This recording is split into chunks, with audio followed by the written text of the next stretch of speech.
we are pleased to announce that we plan to build a new temple in each of the following 15 locations. Hi everyone, Nemo here. While the church is busy fighting with the residents of Fairview, Texas and Lone Mountain, Nevada to get their temples built, I thought today we could have a look at the temples that have been announced, but that seem to have been forgotten. The announcements that made everyone gasp, but now have left people wondering, will these temples ever be built? Let's get to it. Dubai, United Arab Emirates.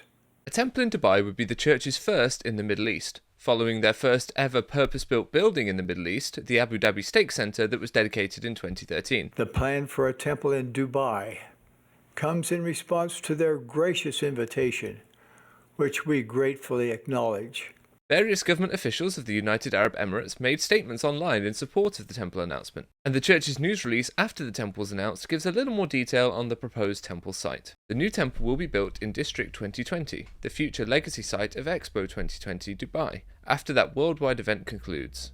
The site will include both a meeting house and a temple. The meeting house is where church members living in Dubai will meet for weekly worship services. Sister Bednars' husband went and visited the proposed site and spoke about the proposed temple location. There are fewer than 2,000 Latter-day Saints in 6 congregations in the UAE. The temple will be the first in the Middle East and will serve as an anchor for members of the faith from neighboring countries to attend. So it makes great sense that the temple would be located in this vicinity. Transportation systems have been oriented to bring people to this location, and it's in a very dynamic area. The Lord has picked a perfect location for his temple.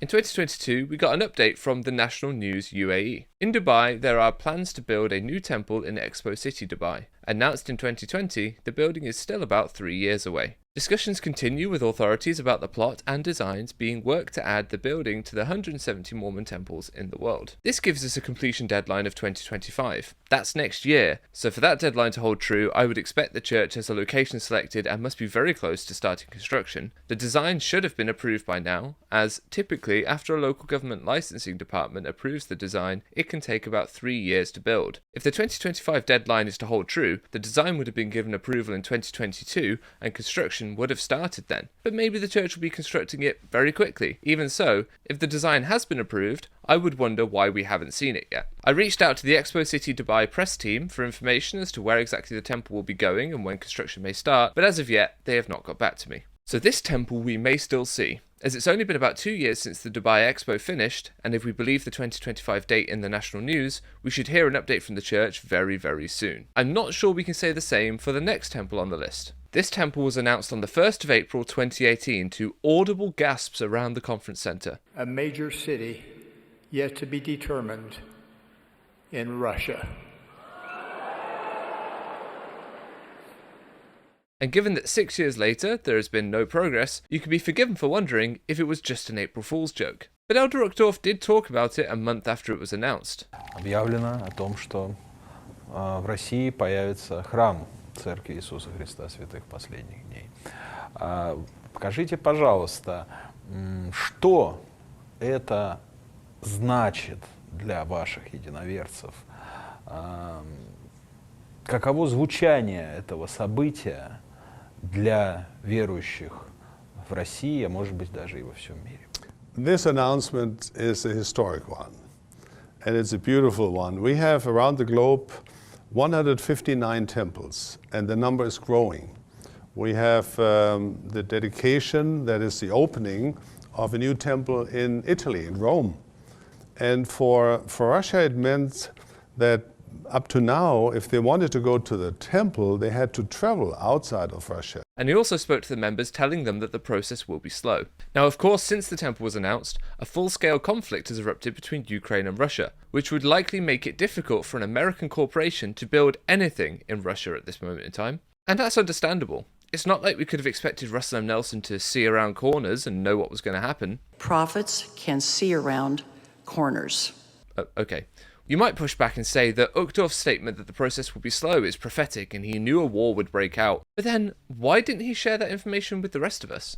Either way, the church did at least react to the unfolding situation between Russia and Ukraine by adjusting their European organisational structure. This was the European Church in 2021. 2 areas, Europe and Europe East. On the 7th of April 2022, exactly 6 weeks after Russia invaded Ukraine on the 24th of February 2022, the church announced a realignment of its area boundaries in Europe. The existing Europe area was essentially split into Europe Central and Europe North. That means Europe North is back, having been removed in 2000 to make way for Europe West and a large boundary shift. Europe Central is also back, having been removed in 2008 with the creation of the combined Europe area. The Europe East area before this latest change was run from Moscow by Hans T. Bohm, a Dutch General Authority 70, Scott D. Whiting, an American General Authority 70, and Kirilo Pahilko, a Ukrainian Area 70. When the boundaries changed, the Europe East area presidency were reassigned to the Europe North area, with the addition of my mate Alan Phillips, an Area 70 at the time, but who is now a GA 70. Congratulations, Alan. Kirilo Pahilko was made an assistant to the Europe North area presidency, responsible for Ukraine and Moldova, which makes sense. The church then installed 3 Area 70s as the new Europe East area presidency. All 3 of them are Russian natives, and this also makes sense,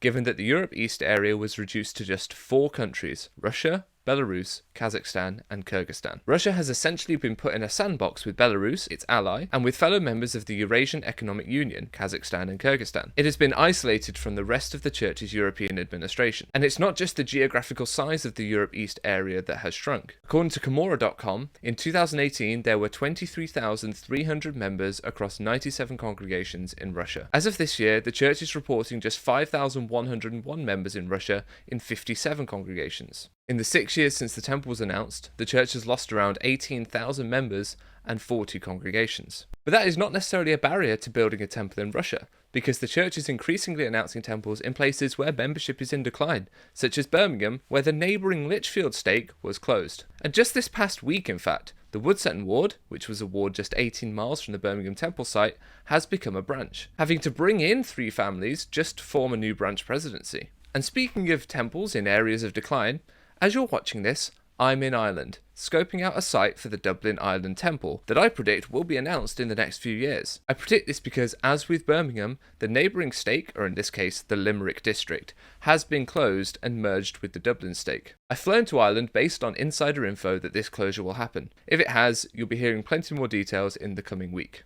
And I have to say a big thank you to those who have made it possible for me to make this gamble of flying to Ireland by supporting my work financially. I'm planning to do more trips out of the studio this year, and if you want to help that happen, $10, $15, $20 a month at the link in the description is what makes this possible. Now, to a temple I don't think I could afford to visit anytime soon. Shanghai, People's Republic of China. Context for the plan for Shanghai is very important. For more than 2 decades, temple-worthy members in the People's Republic of China have attended the Hong Kong China Temple. But in July 2019, that temple was closed for long-planned and much-needed renovation.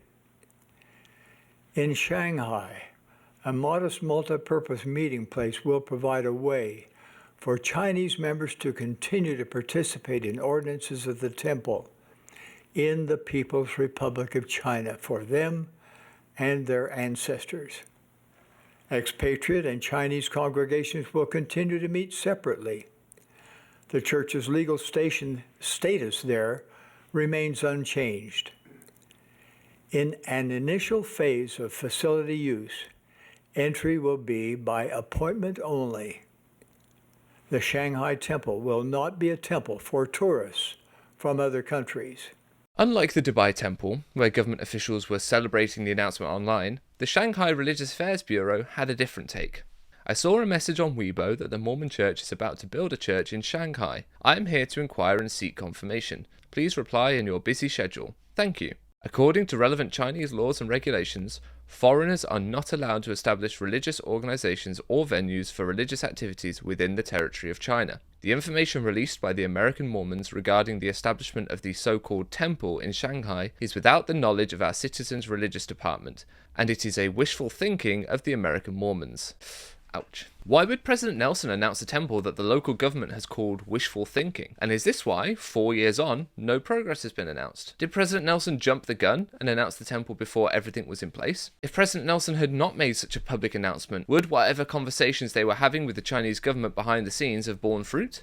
Let me know your thoughts in the comments. So some of these temples may be constructed, some may take a long time, and some may never happen.